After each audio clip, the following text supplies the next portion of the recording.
জানি না মা। কালকে প্রেগন্যান্সি টেস্ট করা কি আসবে? প্রেগন্যান্ট হয়ে গেলে তো বিপদ। ওষুধ খেয়ে বাচ্চা নষ্ট করে ফেলতে হবে, নাহলে কিন্তু তোকে বিয়ে দেওয়া আমার জন্য কঠিন হয়ে যাবে। আস্তে মাথা কান দেখি।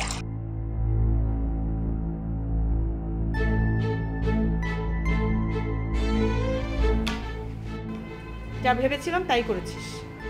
আমি গতকালকে ডাক্তারের সাথে কথা বলেছিলাম, ডাক্তার বলেছে ভালো ওষুধ খেলে বাচ্চা নষ্ট হয়ে যাবে। ছি মা, তুমি আমাকে বাচ্চা নষ্ট করার কথা বলছো?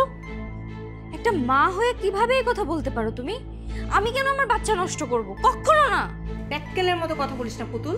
এই বাচ্চা নিয়ে তুই কি করবি? হ্যাঁ, এই বাচ্চার বাপ আছে? এই বাচ্চার বাপ হবে কে?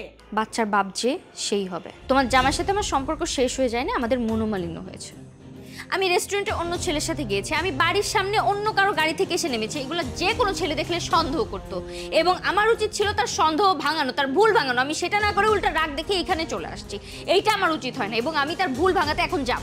পুতুল, তুই কিন্তু আবারও ভুল করতেছিস।